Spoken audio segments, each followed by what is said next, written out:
also want to share some remarks about the particular political moment that we're in this country. And of course, as an old guy, I'm particularly interested in which moment is this. And this, I think, is a fascinating moment. I'm so glad to be alive for it. So I want to share with you why I'm glad to be alive. I'm 85, so when people are 85, they every once in a while think, am I glad to be alive or not? I mean, and so anyway, I am. And glad to be here in Twin Cities, and also glad to be sharing with you, and you'll find out what I want to share in a bit. But this, I like this book. So, so I found myself wanting 6-year-old Peter, my son, to try his hand at activism. Some friends of mine were helping out in the growing consumer boycotts of grapes and lettuce that have been called by the United Farm Workers in California. And they told me they were going to start picketing at our neighborhood supermarket. I explained to Peter that the aim of the boycott was to improve the lives of children like himself. He immediately volunteered for the picket line. After standing with the rest of us, holding his sign, while people went in and out of the store, he got a little bored. He handed the sign to me and moved up the sidewalk about 15 feet from the supermarket door to meet people who were coming to shop. He walked up to somebody and said, "Don't go in there and buy that scabbage lettuce." I guess Peter had heard us talking about scabs, strikebreakers who were being hired by the employers. So scabbage lettuce. As I saw the shopper hesitate while looking at my boy, with a look of puzzlement on her face, she then continued walking toward the door. Peter, cute as anything with a head full of curls and a determined look, backed up in front of her as she kept walking, saying in his biggest voice, "Don't you buy that scabbage lettuce." She kept walking, and Peter kept backing up in front of her until he backed right through the doorway and into the store. He disappeared from sight for a minute, then came out of the store and walked down the sidewalk to find another shopper to confront. He did the same thing again, walking backward in front of them while saying with a loud little boy's voice, "Don't you buy that scabbage lettuce." The third time he did it, he didn't come right out. And I started to think, I better go in and see what's happening inside. But hardly a minute later, the store manager came outside, pulling Peter by the hand. The manager looked mad. "Whose boy is this?" he demanded. I raised my hand proudly. "He's mine." The United Farm Workers won their boycott, increased wages and benefits for its workers, and gained recognition as a union.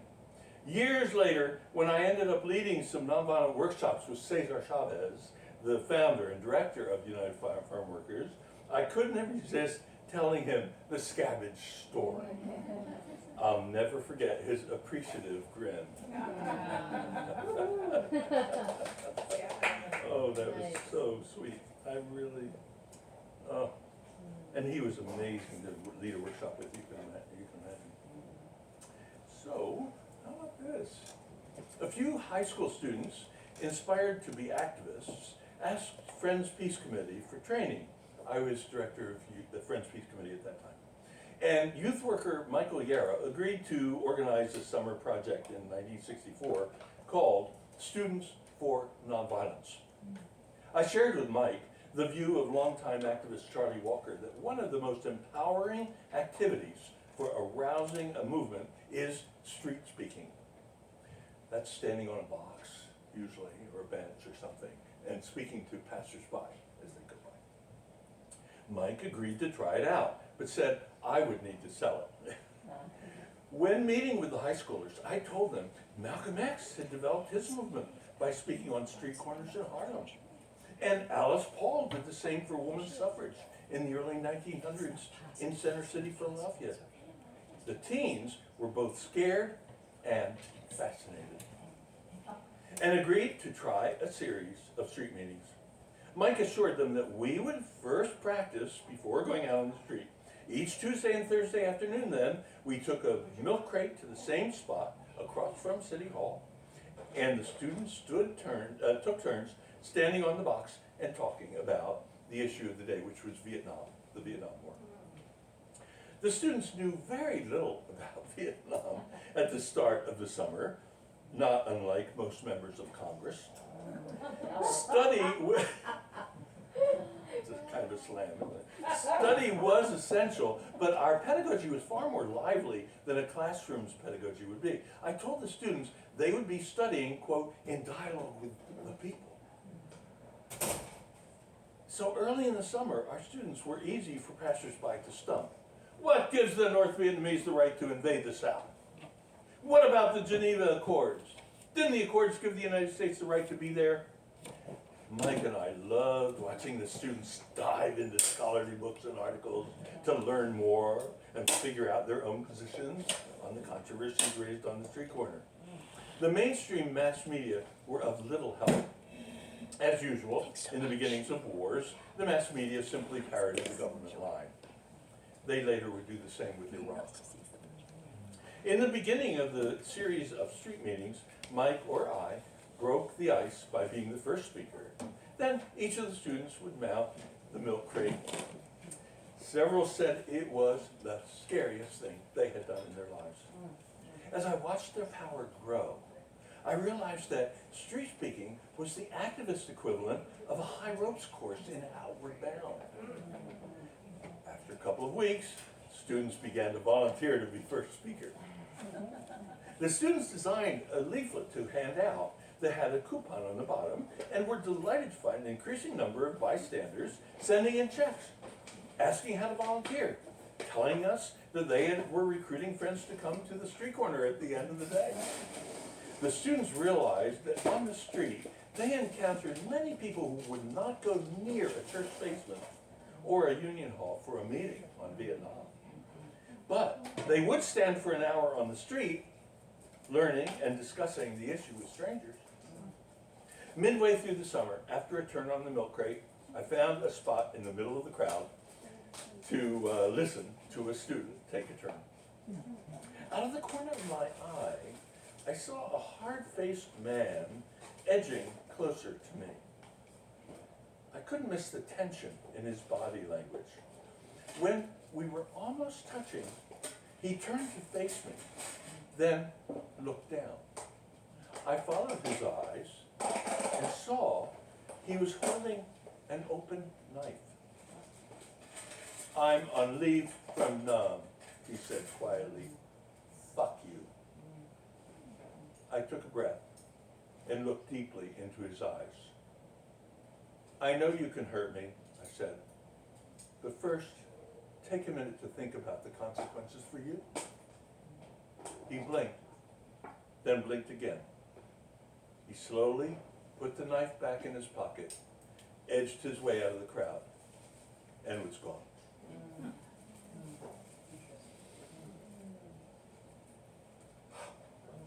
That's, by the way, not the only time a knife has been pulled on me. And so, maybe that's not a recommendation for this book. No, I really don't think that if you read the book that you'd have knives pulled on you. But it does. I chose to read it tonight because it reflects what can go on during a polarized time. Polarization, political polarization, gives permission for violent acting out. And we've seen that already, right? And we know there are malicious training and so on. There's a lot more in store for us because the polarization is likely to increase. Polarization has been noted to be associated by some political scientists who are trying to figure out why is polarization so heavy one decade and another not, right?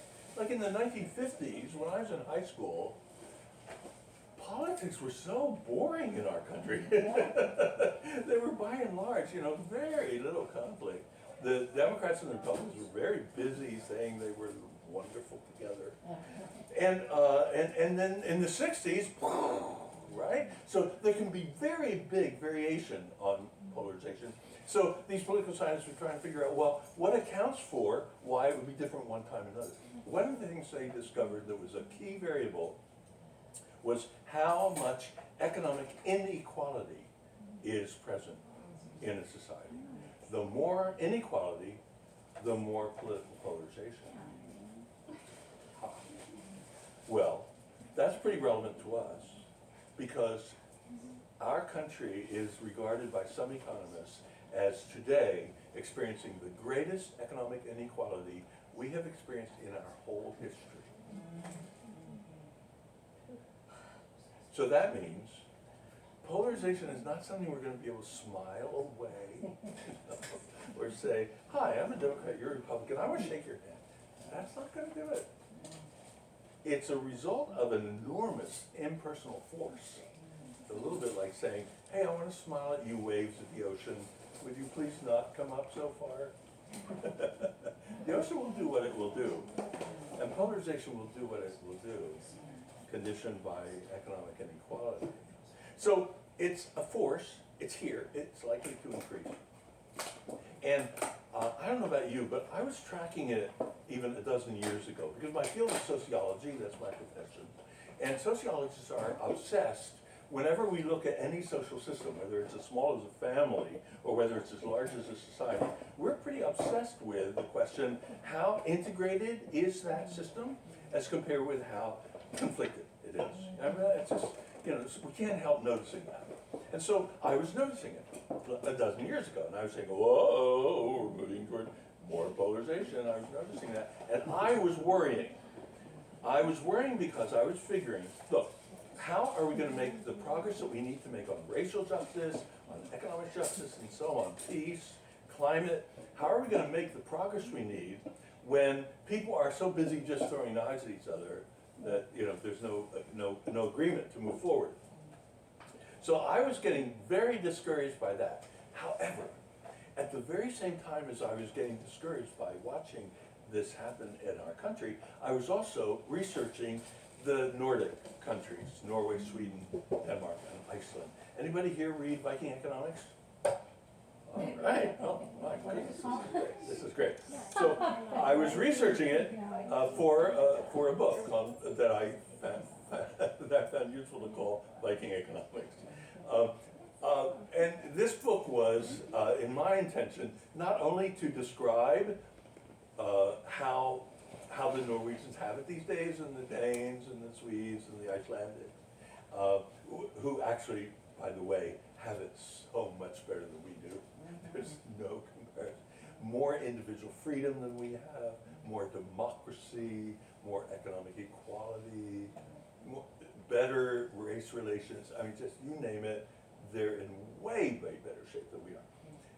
More climate adjustment, all of that. Better prison systems? Sorry? Better prison systems. Remarkably so, right? Yeah. I mean, dramatically so. Better police work. I mean, police don't carry guns. They think it's ridiculous. Why should we run around carrying guns? And How do they defend themselves? Sorry? How do they defend themselves?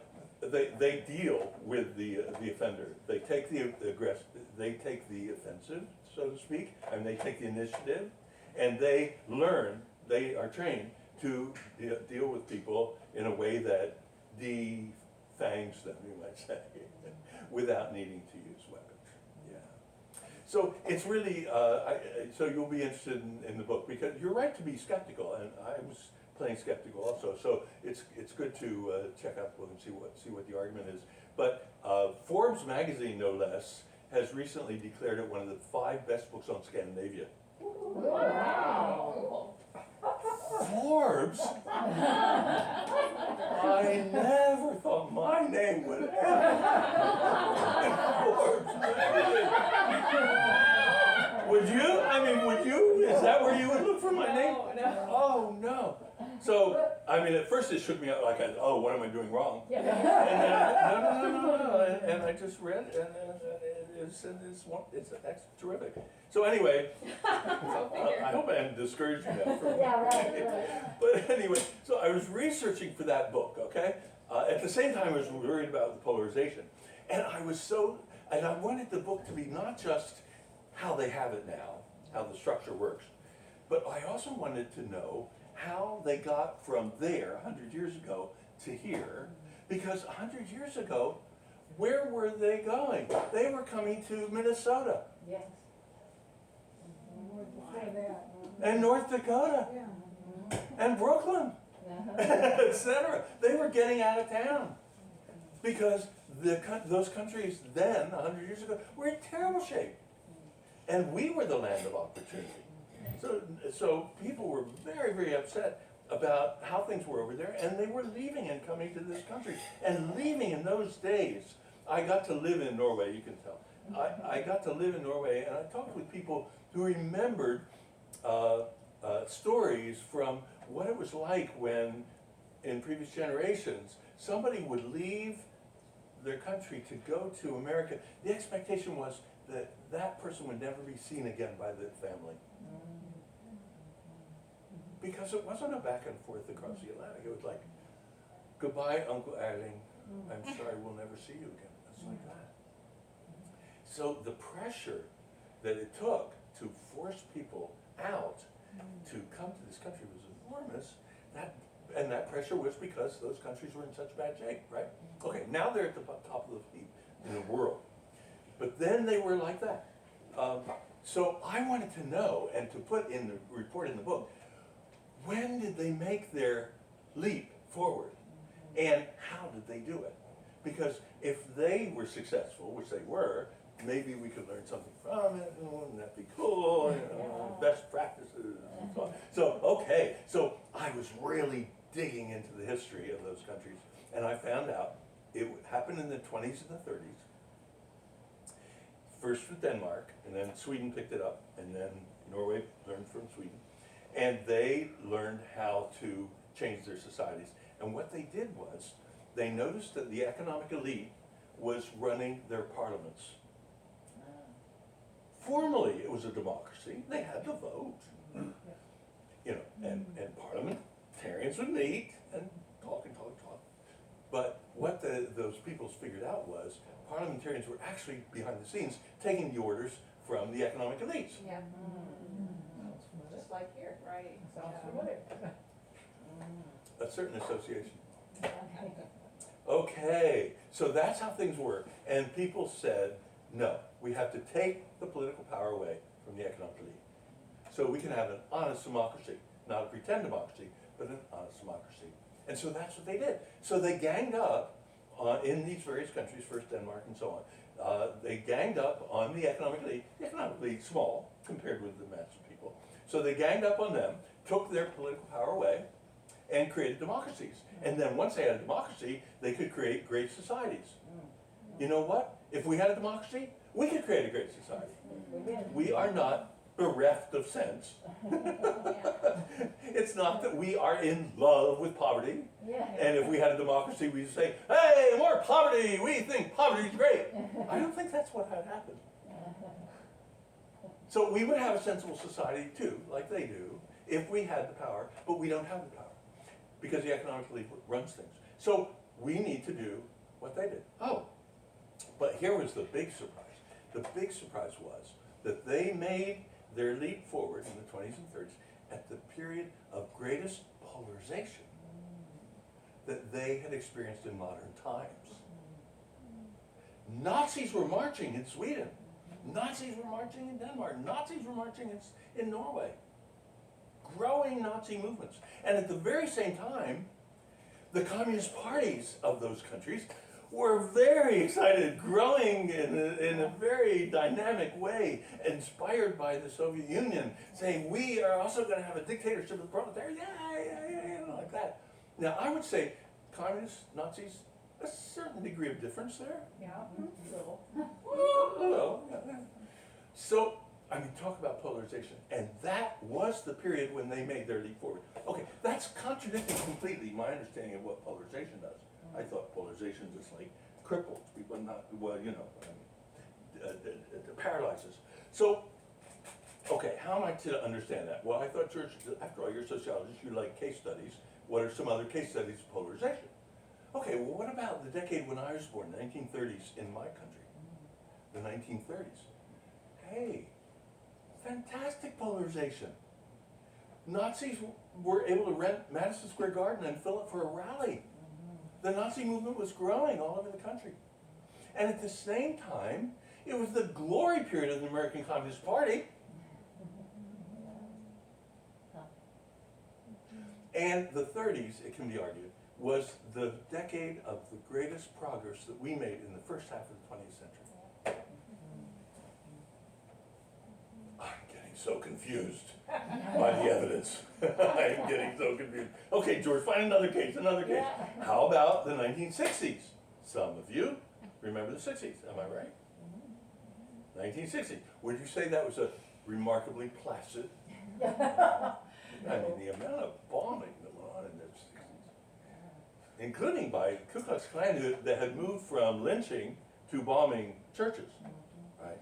That was going on in the 60s. And the Nazis returned in the 60s, Ku Klux Klan like crazy. And on the other hand, all kinds of things going on in the left, some of which I find embarrassing. But anyway, it was just a tremendously raucous and violent period of our history. And it can be argued that the 60s was the decade when we made the most progress in the second half of the 20th century. I have a confession to make. I called it wrong. I thought polarization stops progress. On the other hand, it appears that, if anything, polarization spurs progress if the people's movements in that period know what to do with the opportunity. Right? Now, it's true that during the polarization in Germany, between the wars, things went to Hitler. That was not progress. But it's also very clear what some of the mistakes were that were made on the left that prevented those movements from using their opportunity. Italy, the same. Italy, in the 20s and 30s, 20s especially, Mussolini came out of that dictatorship. So fascism was the result in Italy. So it's not, I wish I could say, oh, polarization will take care of us. Not really. Back to our sewing circle. Isn't that nice? No, we can't say that. There's nothing inherently progressive. I'll give you a minute, I'll give you a chance. There's nothing inherently progressive about polarization. What polarization does is opens the door, provides the opportunity, makes things in such flux that wise movements will use that time, as we had wise movements in the 30s, to make major progress forward. Wow. So my head was completely turned around by that. And my attitude changed from, which is the attitude, I've been in colleges and universities across the country on this book tour. Let me tell you, the looks on the faces of the students, of the undergraduates, talk about grim. And I talk with faculty members, the staff, they say the counseling centers in those universities and colleges are overwhelmed by undergraduates, anxious up the wazoo. Please, please, please give me, and they can't meet the need. There's lines of undergraduates wanting counseling. You can't get it because there's not enough counselors. So the anxiety level is huge, and I would have that anxiety level today. I don't, because I know there's the opportunity. And lucky me, because I just don't seem to die. I mean, here I am, 85 years old. Yes. I get to be in on it. So now the way I look at it is, this is the biggest opportunity of my entire lifetime to make a major breakthrough, and I get to be in on it. Nice. Woohoo! I feel so lucky. And here I am looking in the eyes of people who are going to help to make it happen. Of course, you have to read the book. But it was when that breakthrough came to me in about 2018, that line of reasoning that I just shared with you, that I wrote the book, How We Win. And that is on sale today. And that's a manual. It's basically, hey, worried about polarization? Here's a manual. This will get us through. This will enable us to make the most of this opportunity. Yes, you had a question? Or Well, it's to that. I was wondering if you have any ideas about the specifics of that mechanism. What is it about polarization that actually allows? You said it opens doors and things, but any more specifically than that, how does it actually allow things to occur? In a way, you could say it like melts the ice. I mean, usually social structures are pretty rigid, and there are real consequences if you deviate, if you get too creative. But during polarization, things get pretty loosey-goosey. And there's, like in the 60s, there was all that. Oh, let's try it. How about let's marry 5 people, or whatever, whatever people were coming up with. Whoa, why do people only marry one person, and all this stuff, right? And because things get very loosey-goosey, and that's what gives the opportunity to us. It also gives the opportunity to the fascists out there. So we just need to know what our opportunity is. Yes. Kind of going along with that, I remember when I was lamenting that Democrats and Republicans were basically Tweedledum and Tweedledee. Yeah, and that is not the case any longer. That there's something about the fact that there are real choices, there's real differences between the parties. It makes it actually opens the doors for us in the way that if we were just kind of this glob in the center that wouldn't move, that's not what we've got anymore. Yeah, that glob in the center was still taking its instructions from the economic elite, Yes. but they weren't even creating any dialogue That's right. between them. They were just all obedient soldiers marching to their deaths and voting yes, if the economic elite said yes. Right? Right. Yeah, now there are differences. Yes. So that leads to my question of, you mentioned the Scandinavian countries realized the issue was that the economic elite were basically enrolling the parliament, and then they took that power away from them. Right. How exactly did they do that? Oh, you want to read Viking economics. But the short answer is, but the short answer is they waged nonviolent revolutions and took away the power. Yeah, nonviolent, depending on what was the most effective in each country. But each country, let's see, at least Norway, Sweden, Denmark, not so much Iceland, had very strong working class organizations. They had a strong cooperative movement, and they had very strong unions. So they could non-cooperate, right? And that's very powerful. Yeah. So you'll see in Viking economics the statistics for strikes in Norway. 1 year was that, and then the next year more, and then the next year more, and the next year more, and the next year more. And at that point, the owning class, the economic elite, said, "Let's have a talk." And then the working class said, "Oh, all right, but you'll have to make it good." And they sat down and hammered out a very different arrangement. Yeah, strikes are very powerful. But a nice thing about nonviolent direct action, thanks to the civil rights movement and other movements, is that there are more and more tools, nonviolent tools, available to express power on behalf of the people. And so Gene Sharp, the scholar, Gene Sharp counted 198 tools, and then another person researching, Michael Beer, added additional tools to the thing. So it's no longer strike or nothing. Actually, there's lots of stuff now available. It's very, very, very, very exciting. And unions are going up. Yeah. And what? And unions are rising. And unions are rising again. Yes, which would be predictable in terms of this theory that I've been spinning out. Yep, the unions are rising again. So exciting. Yes. Well, this is on a different, this is about something different that you said earlier. Sure. You said that people who study this kind of thing now see the current economic inequality is the biggest since in the whole life of this nation. And so I'm just wondering, I'm trying to make that fit with the 250 years of where millions of people were enslaved. How could that be less inequality or? Very sharp observation. They just left that out. They left the phenomenon of slavery out. Must have been And white. they just counted wage earning Yeah, and sort of cash incomes and the range of that, and not counting slavery. They were not the first to leave. But you are very canny, Erica, to notice that. Great. You're the first person to raise that, actually, in this booklet. Thank you. Yeah. Another question or challenge? Yes. So in the 1960s, the uprising was against the Vietnam War. But before that, the civil rights movement. All right. So right now, what should we do in Ukraine or not do? What do we do? What? Where? In Ukraine. In Ukraine. Or The Ukrainian situation is a whole other situation.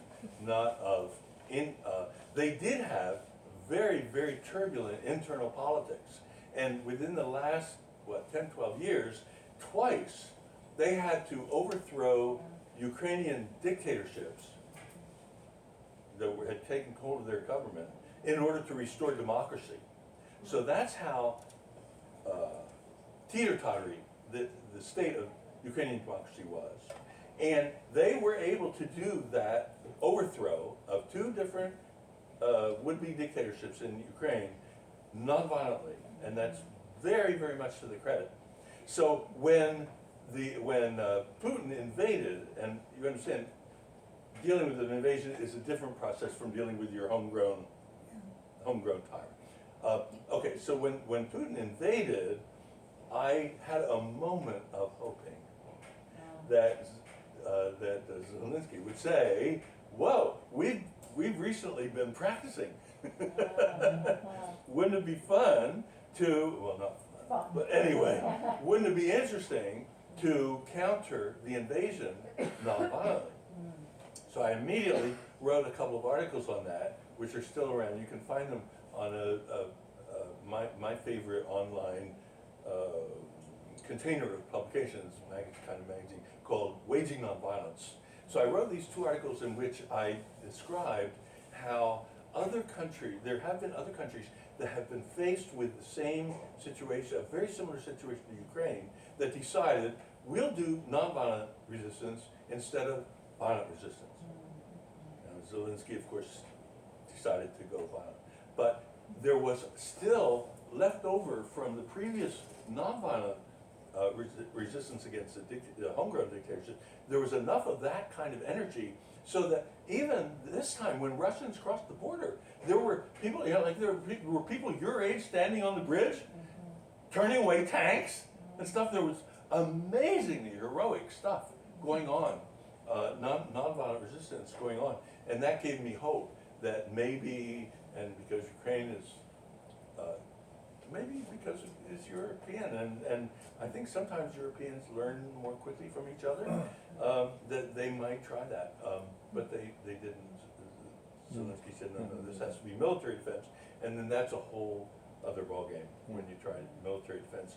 An example of the contrast between the two that I think is very illuminating for Ukraine-Russia right now dynamics is that Germany, when it was, going to be the empire, Germany had always felt disappointed it missed out on the empire game. Right? Yes.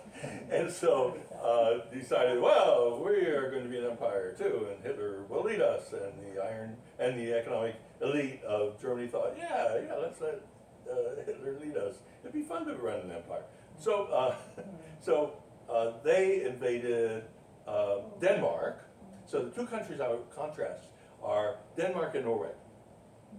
So first the Germans invaded Denmark, and the leader, the government of Denmark basically locked the soldiers in the barracks and said, we will not do a military defense.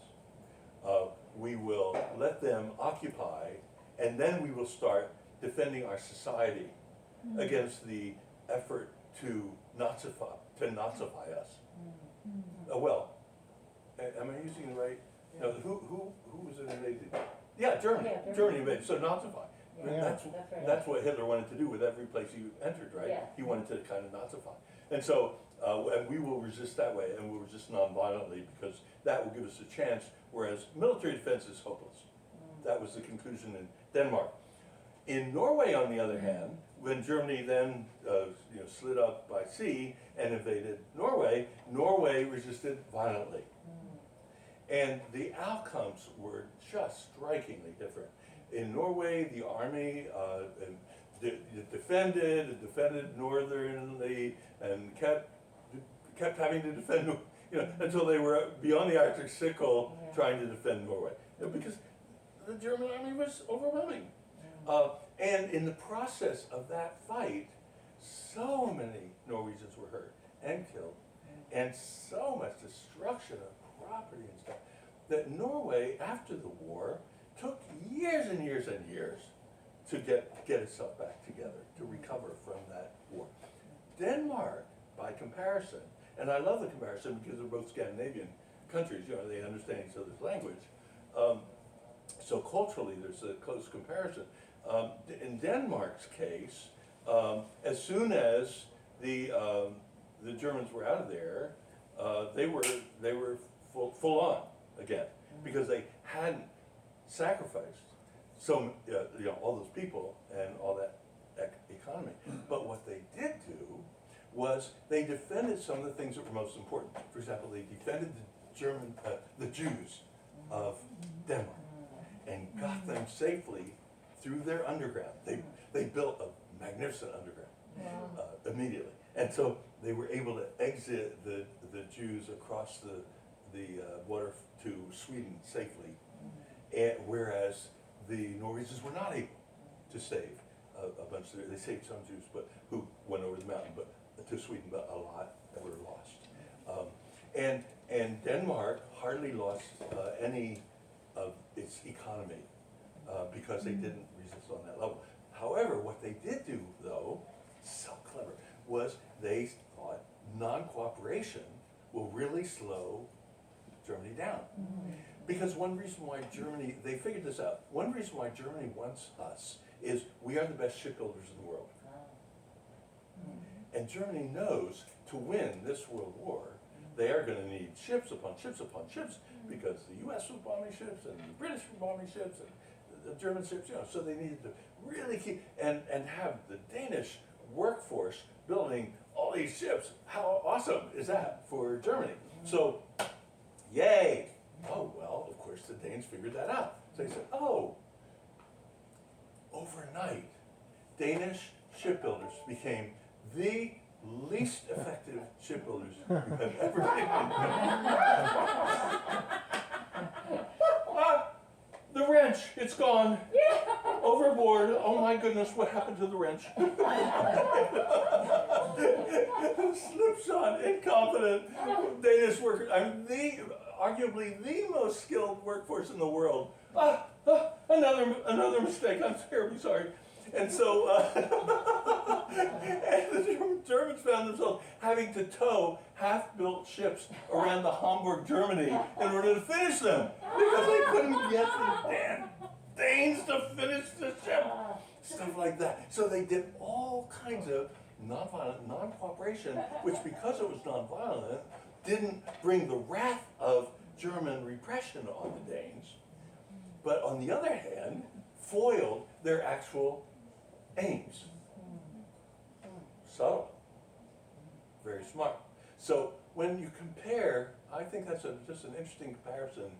What might have Ukraine done, especially with their recent training in nonviolent, non-cooperation, to resist the effective rule of Russia, even though they allowed Russia to come in and sort of good luck.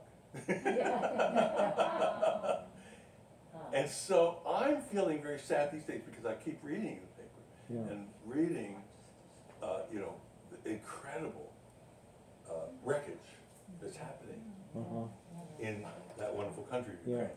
The number of people, it's just so sad, and it didn't need to be. There's another way to resist. Zelensky is not a nonviolent scholar, he's an actor. How would he know? So, so it gives us a lot to think about. So you'd be interested in those articles in which I try to do comparisons of Nonviolent defense, I also talk about Czechoslovakia and its defense against Russia in 1968. So there's some nonviolent defense. So there's some amazing stuff goes on when countries dare to use a nonviolent defense system instead of a violent defense system. Yes? Well, when you, the book about a lifetime of activism, something I'm curious about intergenerational movements. And I feel like most of the organizing work I've done, it's been like a relatively narrow range. Like right now, I'm with folks who are in their 20s to 40s, and sometimes it's been young adults, and sometimes actually I've been mostly doing things with elderly folks. But rarely have I seen places where there's a lot of, mixing of different generations. I think that would be a good idea. I was wondering if you have something to say about that, and then, I mean, I'm sure you can say why it's a good idea, but like also, like, how do we make that happen? If you do think it's a good idea. Yeah, the organization that I started in, whenever that was, 15 years ago or so, has a great mix. Young adults are the main leadership, and includes old people my age and younger, and also teenagers, undergrads, quite a good spread, age spread. And that happened because I think the main reason, there were a number of reasons. I think one reason was we always emphasized this is a learning organization. We don't pretend to know how to take on. It's a climate organization, focuses on climate. Our first campaign was to force the bank that was the #1 financier of mountaintop removal coal mining in Appalachia. Horrible, horrible practice. Blowing up mountains for coal. And you know what coal does to the climate, right? So we wanted to force them out of the business. There were people who phoned me and said, George, now you have lost your mind. But anyway, because it's the 7th largest bank in the country, and we were going to force them. And I said, yeah, we'll do it, but it'll take a while, because we're only getting started as an organization. But we spent, I don't know how many nights, in my living room watching civil rights movement films. And always our frame was, maybe even most of what we need to know to win this struggle, we don't know. So we're all in it together, trying to figure this out. So let's learn. And aren't we lucky in this country to have the civil rights movement to learn from, as well as other movements since then. So let's just be learning together. So that whole spirit of learning. And then when we started doing our actions, every single action would be planned by a small collective of a different collective for each action. So that was interesting. Usually 5 or 6 people, usually different ages, all thrown together, different degrees of experience. And that collective would have responsibility for the whole action. Oh, the pressure's on. It's getting closer. Now it's next week. Oh my gosh, now it's 3 days from now, And then the rest of us are all going to come in and do the action, and we're going to do what that little collective tells us to do. A little power, that's nice, right?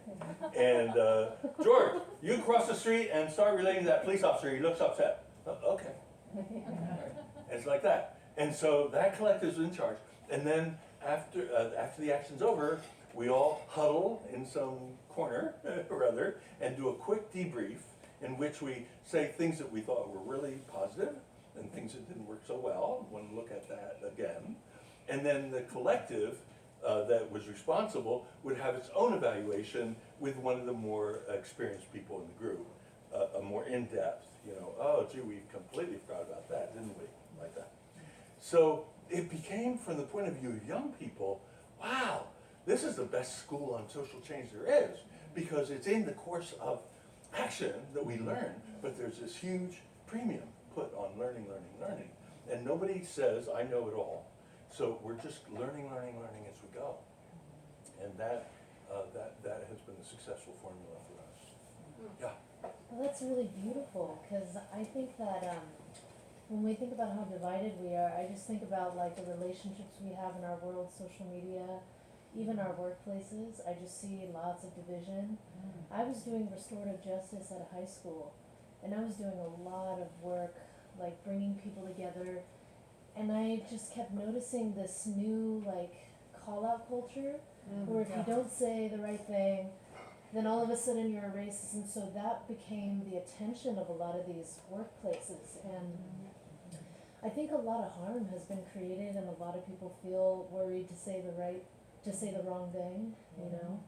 Like I was in a lot of social justice spaces where it's like, well, what do you think of, what comes up for you when you think about social justice? And a word that came up was eggshells. I feel like I'm walking on eggshells.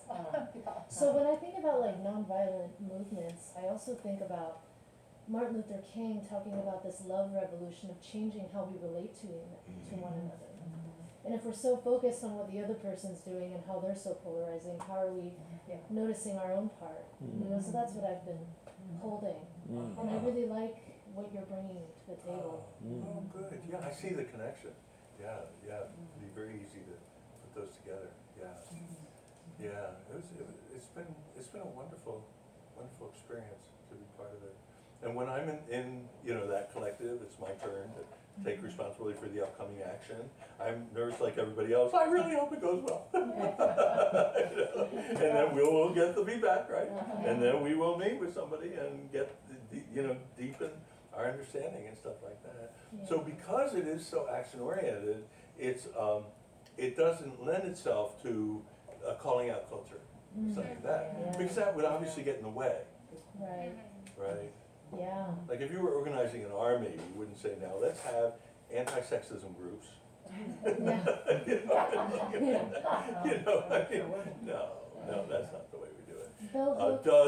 Do the oppression issues come up? Of course they come up, because we're human beings who've been programmed to be oppressors in this or that, the other way. So of course it comes up, but when it comes up in the course of performance, of action, with a basic sense of momentum, we're moving forward together, that's really different from, okay, we've been 3 meetings learning about how climate's going to destroy us, and I'm sick and tired of you blabbing all the time because you're a male.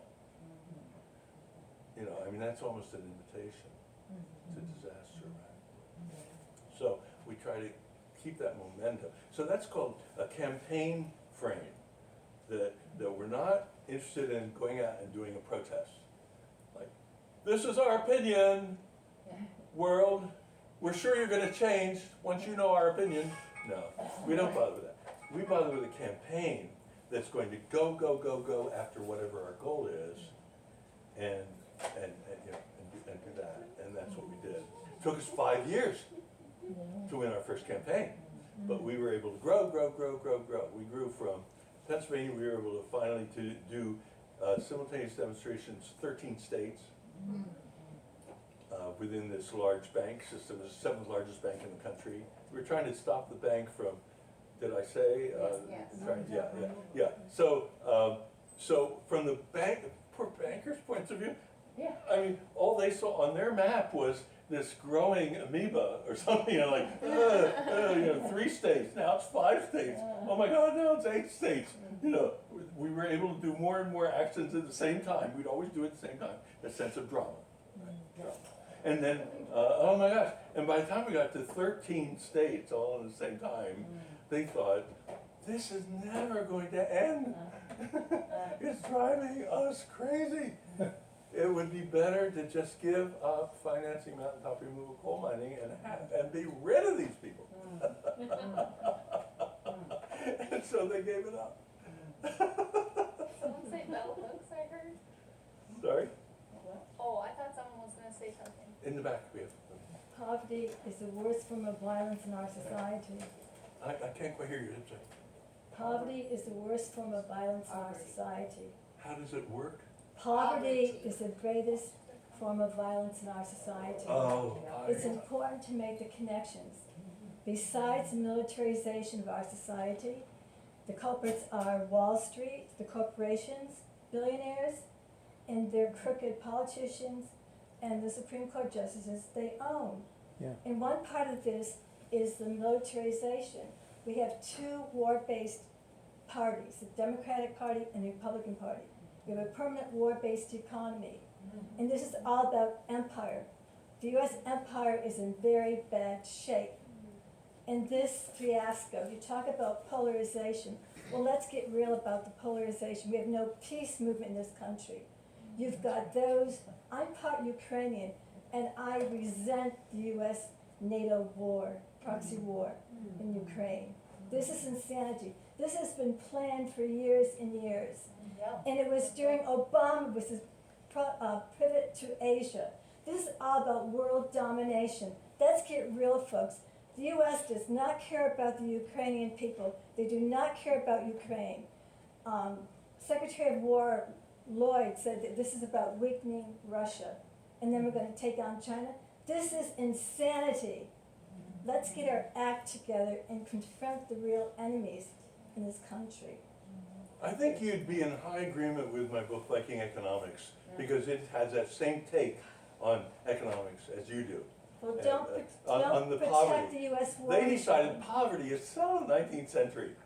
Why should we have poverty? There's no excuse for it, and there is no excuse for it, at least in developed economies like ours and the Nordic countries. And they decided we're just not going to have poverty. So I think you'd be interested in Liking Economics because it gives an example of countries that just went ahead and handled the problem. But again, as you say, if you let the economic elite run the country, then you're going to guarantee tremendous poverty and tremendous inequality and violence and criminality. You're bound to have lots of crime. Then you're bound to have police with guns running around, and you're bound to have people shot by police and all that. So it's pretty clear. How do you face the war machine? Like, How do we face what? the war machine? Like the war, Dismantle. you know, like, War machine. like, yeah, it's Yeah, like, the war how do- machine. With the emphasis on like sending, all the weapons to Ukraine and all that, like, you said like, don't do just a protest and go put your opinion out there, but how do Right. you face something like that where you can't stand in the banks, like, when you're facing the banks, there's like a specific person or like people that you can, or how do you do a direct campaign against like endless war? You don't. You do campaigns on things that you have a chance to win. There's no guarantee you'll win a campaign, but you do a campaign on what you have a chance to win. I agree with her that we have an empire. We've had an empire for a long time. There was a big debate in America in the late 1800s, should we have an empire? And the anti-imperialists said no, and the pro-imperialists said yes. And the pro-imperialists won, mainly because the economic elite said, yes, we want an empire, and we have run an empire ever since. Arnold Toynbee, the great British historian, came to the University of Pennsylvania, where I used to teach, and said, hey, you folks, this was during the Vietnam War, and he said, hey, you folks, you have to get real. All this talk that you're having about Vietnam, which is deeply disturbing to you and to all of us in Europe, deeply disturbing, you have to realize it's born in the fact that you have an empire to maintain. And so you took it over from France. The French couldn't keep the empire going in Indochina, so you took it over, so now it's part of the American empire. And you just have to get realistic about that, and then maybe you can change it. But if you keep dodging and pretend you don't have an empire, then you can't deal with it. So I think he was right, I think you're right, it's an empire. And of course the military-industrial complex, which is driving the empire, one of the drivers of the empire, because it's so lucrative, loves the Ukraine war because it gets way, way more profits out of taking on the Ukraine too. So in a way, I think what we see over there is two rival empires. We see Putin's wish to reestablish the Soviet Empire, and which he grew up with and loved, and the U.S. Empire. And they're struggling over Ukraine. What can we do about that? Nothing. I just think of like in the Soviet Revolution, I learned my history from a socialist organization. So I don't know if my history is going to match what everyone else's history is in this room, but this is what I learned. Okay. Was that the people on one side, I don't even know what names or whatever, went to the other side and they were like, you know what? You don't need to fight this war. We're trying to build a better world or whatever. And basically, there was basically a revolution inside the army itself. yes. Yeah. Which army? Inside, The US Army? no, No. I'm talking about the Russian, like, The Russian Army? the Russian Revolution. Oh, during the Russian During Revolution. the Russian Revolution, there was a revolution within the army itself where they were like, you know what, we're not gonna blow these people up. Right. We're gonna join them, we're gonna, so is there a possibility for the military to have a revolution inside itself? Well, it's easier with a conscript army to turn the army against a particular thing. So we had a conscript army during the Vietnam War, and we were able to turn the army into an unreliable instrument for the empire. So many soldiers American soldiers during the Vietnam War turned against the war. Oh. Some of them openly, most of them not openly. But just, am I gonna lose my life for a rotten war? No, I'm not gonna do that. And so they became, some of the world's most ineffective soldiers. and enabled the Vietnamese to win and defeat the empire. Yeah, very intense. Oh my gosh. Thank you. Yeah. No, I agree that we really need the empire lens. We need that imperial lens in order to understand the behavior of our own country and why it does things that are sometimes very strange.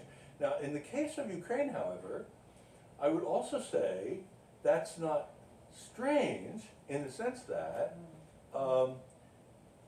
what is Putin doing trying to acquire Ukraine? I'm anti-empire myself. I don't care whose empire. I wouldn't have liked the Roman Empire either. And I certainly don't like the Russian Empire. I spent 10 years running back and forth to Russia, doing training of the emergent NGO sector, the nonprofit organizational sector in the 90s. I'd spent a decade, hardest work I ever did. Trained up a bunch of people who in turn could train other people, who in turn could train other people to be able to develop a social change movement, that could really go. And it's a heartbreaker. It's a heartbreaker to see what happened in Russia. And then for them to take out their frustration because they can't get it together on another country, which has a hard enough time trying to get it together. They had to have those two struggles against their dictatorships in Ukraine to try to give themselves a break. It's terrible. And I would also add, what am I doing about that politically? How am I organizing around that? I'm not. And that's because I see no way I can have a single bit of influence on the course of that. And so, whereas when it first started, when Putin first invaded, I did write a couple of articles, very quickly published them, saying this is what could be done by Ukraine to defend themselves, to defend their own integrity. And then I noticed that's not what they did. Instead, they did violent defense. So it's like, oh my gosh, it's this horrible thing happening. What is my influence on that? I have zero influence. The military-industrial complex is profiting enormously. So of course the U.S. would contract after contract after contract to shovel profits over to the military-industrial complex to keep the Ukrainians fighting, even though it's a disaster for Ukraine. And so there's no. So one of the things I've talked with several people about that during this time in Twin Cities, and I really value my time. Now maybe that's because I'm 85, and I think I don't have so much time left. But I would invite all of you to consider valuing your time and thinking, well, I only have so many hours in the day, or only so many hours in the week. Do I want to put my time into study and action on something I can't possibly influence? Or do I want to spend those hours doing study and action on something I can influence? And I think that's a choice we don't tend to make. We tend to follow our feelings and, oh, the Ukraine-Russian thing is fascinating, so let me get into the weeds and argue with people about Ukraine and stuff like that. And I would just ask, how about the price of tea in China? Look into that. I mean, that's about as relevant. You can't do anything about that power dynamic that's going on. That is not in our hands as citizens. We can't touch that. Yes, we can stop some things from happening on the environmental scale. We stopped a war in Vietnam. It's not like we can never stop a war. But do you know how many years that took? Yeah. That's Some people are oh, saying. excuse me. Go ahead. Excuse me. Some people are saying that, the climate crisis is kind of in the same way, that we had all these It's too late. ideas and we made all these, you know, by 2050, we're gonna stop fossil fuel and stuff, and then you look at the details and rebuild the whole electric grid and, you know, mine a lot of lithium and, Yep. no, it isn't gonna happen as fast as, to keep the temperature down to temperature change down to, you know, whatever it is, 2 degrees centigrade. Probably, it could be 10 degrees centigrade. Yeah, by doing something more solar farms or whatever, you know, we maybe keep it instead of 10 degrees centigrade, maybe 9 or something. But we better just, I mean, it seems to me, we better just figure out how to develop crops or whatever it takes to accommodate. Remember that forest fires can start and different things, to accommodate ourselves to it. Well, certainly I want the people who know how to do the crops and the other kinds of adjustments to work full scale on that. I don't happen to be in that role, whereas I, as a citizen, can weigh in through participating in campaigns with regard to environment. And the reason why I do it is because I want to reduce the amount of wreckage. I agree there's going to be tremendous wreckage, going to be tremendous loss of life. But I think there's a degree and a degree, you know? And I don't want it to be the worst it can possibly be. If we leave it up to our economic elite, it will be the worst it can possibly be, because that's what's most profitable. Because they don't care about my 6 great-grandchildren and how they're destroying my future, their future, my great-grandchildren's future. But I care, so I want to shorten or decrease the amount of wreckage that comes out of the outrageous behavior of the economic elite in steering our empire toward more and more destruction of the future. So that's my argument. Degree matters. You know, like, do we lose 10 million people in a given year? Or do we lose 7 million people in a given year? Well, to those 3 million people it matters, and their families, right? So I would say do that. Sorry to be talking so bleakly, friends. But I do a lot of crying. I try not to cry. But please don't think I'm a heartless, abstract academician or something. Because I do lots of crying. It's one reason why I still have so much energy is because I do lots and lots of crying. So I think you cry in front of audiences? Because it reduces the effectiveness of what I say. I checked it out.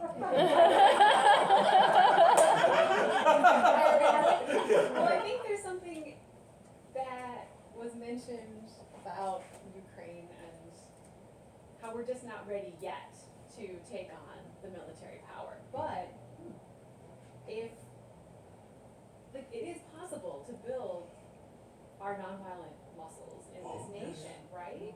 Right. And build a movement through smaller, winnable campaigns.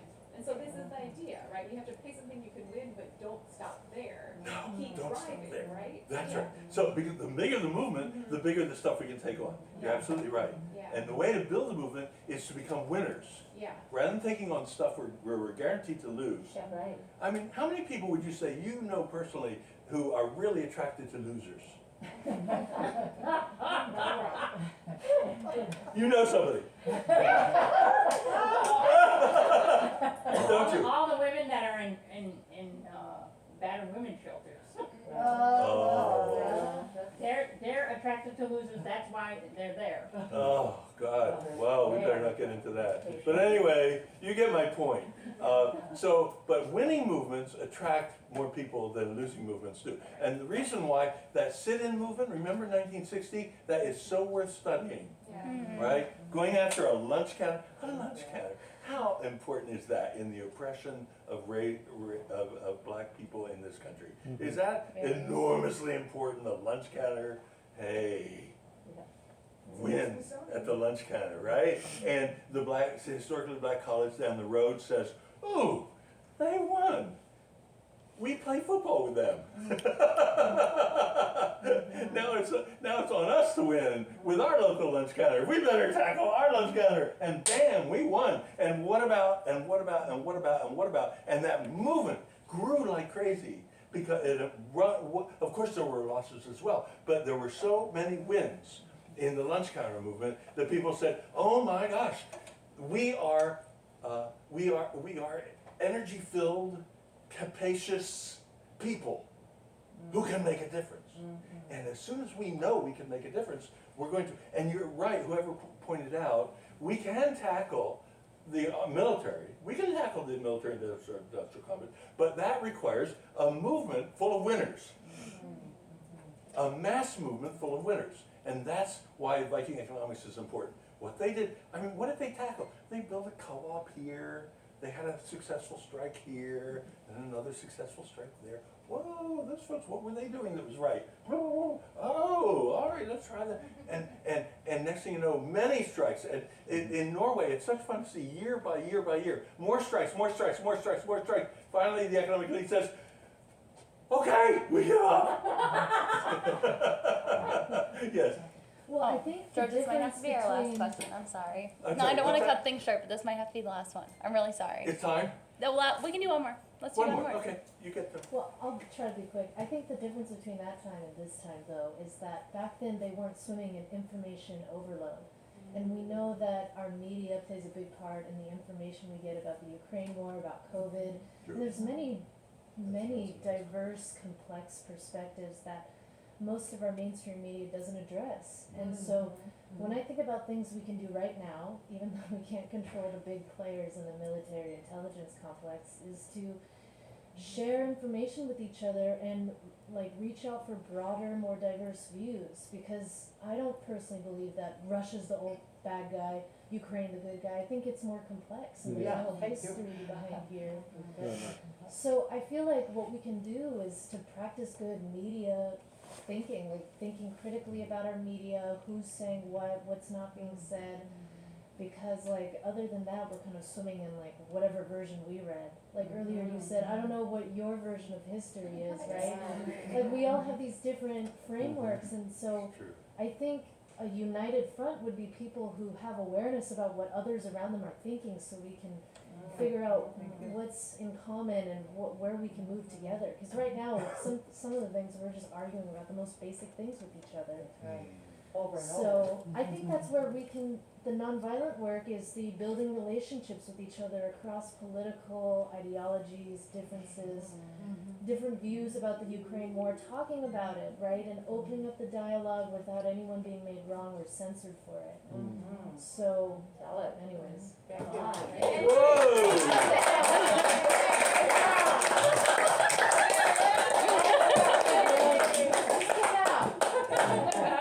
Nice benediction. I won't even try to do better than that. That was the pinnacle of wisdom we've reached this evening. And a great note to close on. And I would love to sign your book.